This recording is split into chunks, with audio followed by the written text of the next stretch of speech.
Hey guys, welcome back to my channel. If you're new here, my name's Amanda, aka Fit Food AE, and I make videos on recipes, fitness, nutrition, and the like. So in today's video, we're gonna be going over the 5 reasons you're not seeing results on your fat loss journey. And I'm just gonna give it to you straight, no bullshit.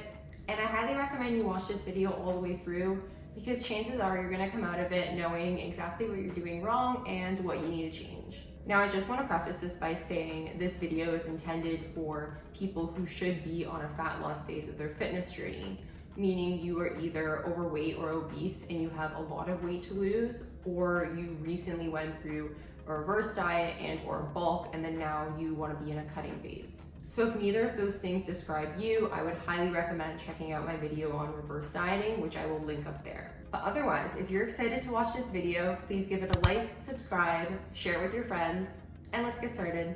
So reason number 1 is that you're not tracking your macros. Sorry guys, but if you have a weight loss goal and you want to reach it efficiently and effectively, you need to be tracking your calories. Now, there are going to be other fitness influencers who tell you otherwise. They're going to tell you you don't need to track to see progress. And this can be true in some cases, like if you have a ton of weight to lose and you have a ton of bad habits you need to clean up.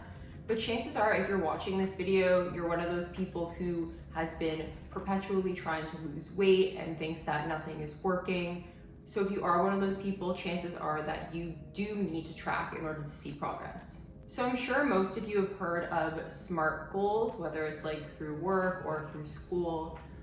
SMART goals stand for specific, measurable, attainable, realistic, and timely. So an example of a subjective goal, aka not a SMART goal, would be, I want to lose weight.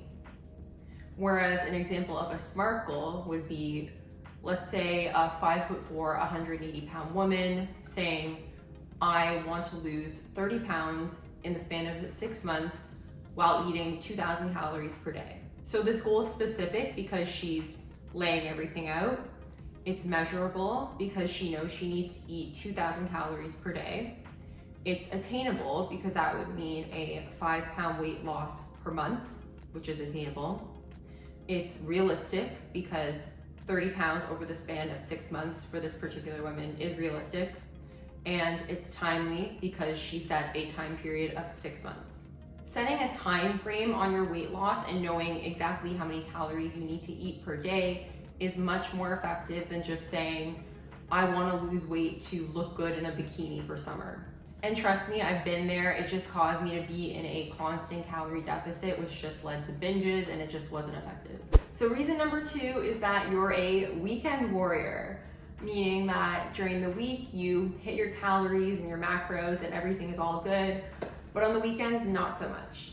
And this is one of the most common reasons why people don't lose weight, myself included back in the day. And I'm gonna paint a picture here. Let's say the amount of calories that you're supposed to be eating each day to stay in a deficit is 2,000. So then Monday through Thursday, you're eating 2,000 calories a day, you're great, and then the weekend rolls around. Friday, you go for drinks with your friends, get drunk food, same thing on Saturday, and then a huge hangover breakfast on Sunday, and then you end up eating 3,000 calories Friday, Saturday, and Sunday. This is not only gonna take you out of a deficit, but it's actually gonna put you into a surplus overall. This is because the weekly average of the calories you're supposed to be consuming is gonna be way higher than what you need to consume for a deficit, even though you're eating in a deficit for most of the week. Another thing that people tend to do is not track alcohol, thinking that it doesn't have calories, but alcohol does have calories, guys. It has 7 calories per gram, and it does count. So even if you're eating in a deficit and you're not getting drunk food and you're not getting hangover breakfast and you're super good, alcohol still counts towards your overall goal. Now, this is not me saying be a hermit and never go out on the weekends. I'm not saying that at all. I just think that you could be a bit more strategic about it. For example, implementing calorie cycling, and I go into a lot more detail about this in the video that I'm gonna link here. Basically, it means eating slightly less calories during the week in order to bank them for the weekend. And in that video that I linked, I also go over tips on how to track macros when you're eating out and how to make the best decisions when it comes to an alcoholic drink to pick. Reason number 3 is that you're not moving enough. If you have a job where you're sitting at your desk the whole day like I do, then chances are you're gonna need to add more movement into your day in the form of cardio, other than the time you spend working out at the gym in order to reach your fat loss goals. Now, of course, we all know that in order to be in a calorie deficit, you need to burn more calories than you consume. So of course, this can be achieved by lowering your calorie intake, but of course, this only goes so far. Now, you're gonna see a lot of people on the internet telling you to get 10K steps per day.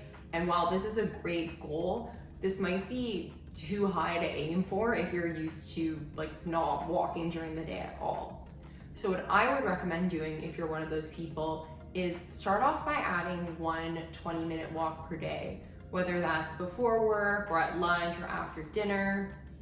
And if you live with people, you can try going with your roommates, family members, significant other, or you can just go by yourself, listen to a podcast, listen to music. It's really therapeutic. You can do this for a week or two and then reassess from there, maybe go for a longer walk or add another walk in. And if you live in a place where things are walking distance, rather than driving to run errands such as going to the grocery store, going to the drugstore, whatever, try to walk to do those things. And that's gonna automatically add more steps into your day. If you sit at a desk all day, another thing that you can do that's super easy is get up at the end of each hour and walk around for a minute. That's what my Apple Watch tells me to do. And speaking of Apple Watches, if you can afford it, an Apple Watch is a great tool to track your steps. Of course, you don't need to spend that kind of money. You could get a Fitbit or even a more affordable option just to hold yourself accountable. Now, some of these things may seem insignificant, like walking to the grocery store instead of driving, but they make a huge difference if you're currently not making an effort to do any cardio. Reason number 4 is that your sleep schedule sucks. And I know that this is one of the more boring reasons, but it's important and it's often overlooked. If you don't get between 7 to 9 hours per night, which is the recommended amount for adults, then it's gonna throw so many things off. You won't have the energy that you need in order to get up and work out or get up and get your steps in, or you're just gonna half-ass your workouts. And your body needs adequate rest in order to recover from weight training and build muscle. If you tend to stay up really late at night, you may find yourself snacking when you really should be sleeping. And sleep deprivation generally causes an increase in appetite. So you'll find that if you had a really late night or you didn't get a lot of sleep, then the next day you'll end up being hungrier than usual, which may cause you to overeat. So at least for during the week, just pick a time that you're gonna go to bed and stick to it. And the final reason that you're not losing weight is that you're lying. Not to me necessarily, but probably to yourself. If you listened to this video the whole way through and you thought, I'm not doing any of these things, I'm doing everything perfectly fine, but I'm still not losing weight for some reason, then with or without realizing it, you're probably lying to yourself. Do you really track everything that you eat, including the bites you take of other people's food, the sauces you use, the alcohol you drink on the weekends, etc.? Are you eating out more than 2 to 3 times per week and then grossly underestimating the amount of calories that those meals have? Do you have a way of tracking your steps to ensure that you're getting at least 10K a day if that's your goal? These are just some examples of questions that you should be asking yourself if you're one of those people who says, I've tried everything and I haven't seen any progress. Of course, I'm not asking you to be perfect. I'm not perfect. We're all gonna have days where we don't wanna track, or we don't wanna work out, or we're just not able to work out. But if these days are happening multiple times per week, then you're not going to get the results you want. That's why it's important to set an end date to your weight loss journey and focus on your goal.